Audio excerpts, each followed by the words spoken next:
Vous avez la chance de disposer d'un patrimoine supérieur à 2,57 millions d'euros et vous vous demandez comment réduire la note que ne manquera pas de vous tendre très prochainement le percepteur.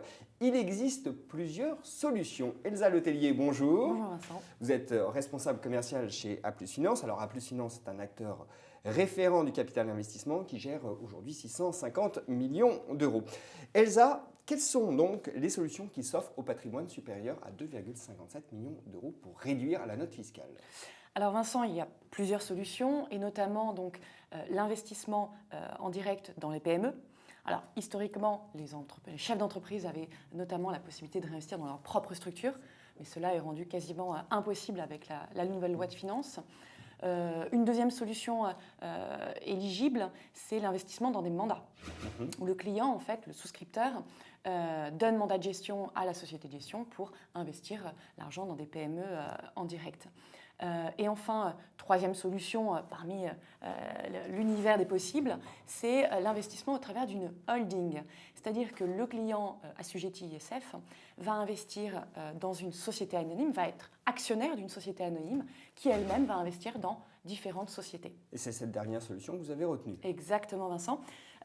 Pour l'ISF 2016, pourquoi? Tout simplement parce que la holding est revenue sur le devant de la scène, clairement.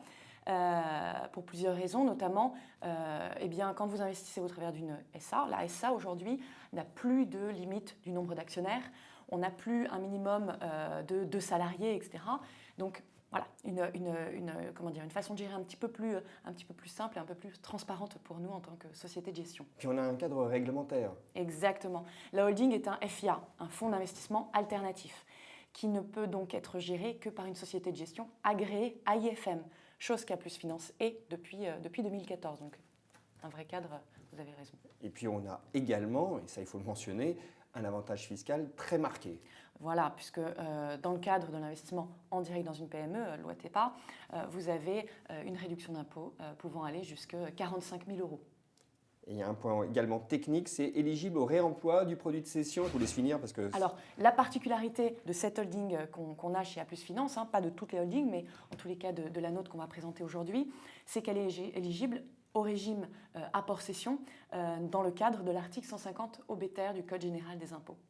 Alors, ça, ce sont les avantages. Bon, il faut mentionner tout de même le risque de perte en capital. Bien sûr. La durée de blocage de 5 ans et demi. De 5 ans et demi minimum. Et puis, évidemment, le caractère illiquide des sociétés dans lesquelles on va investir, puisque c'est du non-coté. Du non-coté, bien sûr. Alors, vous avez donc cette holding que vous proposez sur le marché. Son nom, c'est A+ Objets Connectés 2016, je ne me trompe pas. Et vous avez décidé de financer des entreprises spécialisées dans les objets connectés. Alors, pourquoi finalement vous adressez particulièrement à ce marché?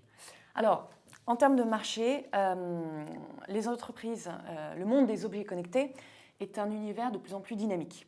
Ça est un univers multisectoriel puisque ça peut aussi bien toucher le secteur de la santé, du médical, notamment avec les bracelets connectés qui peuvent vous prévenir aujourd'hui d'une éventuelle crise cardiaque.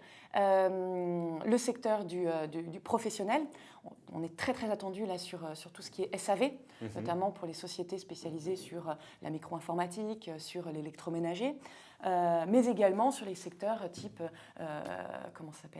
domotique, sur le secteur de la sécurité, sur le secteur de l'automobile, etc. avec les voitures autonomes. On a tout un panel de secteurs. Exactement. Ça, c'est le premier avantage. C'est un marché de forte croissance aussi. Exactement. C'est un marché qui, à peu près, atteindra 200 milliards de dollars d'ici 2020, donc sur le plan mondial. Des estimations plutôt alléchantes. Exactement. Et puis, on a la chance d'avoir, en France, beaucoup de sociétés qui agissent dans ce secteur. La France est effectivement un des pays leaders sur cet univers des objets connectés, notamment au travers de notre belle French Tech. On est aujourd'hui très en place, si je puis dire, sur tout ce qui est design, sur tout ce qui est technologie, et donc ce qui nous fait atteindre ce niveau de leader. Alors, on a énormément de PME qui se créent tous les jours dans ce secteur des objets connectés. Mais on a tout de même une difficulté, et je pense que c'est votre difficulté en tant qu'investisseur professionnel, c'est de sélectionner finalement les gagnants de demain. Alors comment vous allez faire ? Alors, on travaille sur ce projet depuis quelque temps déjà avec le Hardware Club, qui est une plateforme en fait dédiée à ces sociétés qui développent des objets connectés. La plateforme leur apporte un service de conseil en stratégie, en recherche de financement, en développement, et donc va leur permettre de gagner du temps, si je puis dire. En effet, toutes ces sociétés en fait, spécialisées sur notamment les objets connectés se posent les mêmes questions, c'est-à-dire comment faire préfinancer mon produit, comment le faire fabriquer, et derrière, où le distribuer. Eh bien, la plateforme Le Hardware Club va leur faire bénéficier de tout leur réseau de plateformes de manufacturiers mondiaux et leur plateforme de distribution également mondiale. Donc c'est un vrai soutien au développement de ces PME. Exactement. Et vous, c'est une valeur ajoutée dans la sélection ? Clairement, puisque la plateforme Le Hardware Club va s'occuper, en partenariat avec nos équipes de gestion bien évidemment, de toute la sélection de ces PME et derrière du suivi et enfin des sorties bien évidemment. Donc il y a un vrai partenariat global qui a été contractualisé avec la plateforme Le Hardware Club. Bon, Elsa, on a compris qu'il s'agissait d'un univers très vaste, un univers multisectoriel, vous l'avez dit, un univers de croissance, 200 milliards de dollars d'ici 2020. La France est très présente, mais quel type de société allez-vous privilégier à l'intérieur de la holding A+ Objets Connectés 2016 ?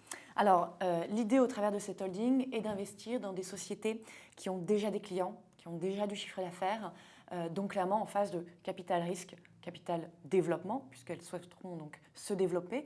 Et on interviendra grosso modo sur un deuxième tour de financement aux côtés de grands fonds de la place. On rappelle les avantages fiscaux, on les a mentionnés, mais c'est tout de même important. La holding A+ Objets Connectés 2016 pourra faire bénéficier donc, aux souscripteurs assujettis ISF ayant un patrimoine, donc, je le rappelle, supérieur à 2 570 000, une réduction d'impôt pouvant atteindre jusqu'à 45 000 €. En contrepartie d'une durée de blocage de 5 ans et demi et d'un risque de perte en capital. Ça aussi, il faut le mentionner. Et on doit également préciser que le souscripteur bénéficiera d'une exonération de l'assiette taxable au titre de l'ISF de 100% de son investissement. Exactement. Elsa, merci beaucoup. Merci Vincent.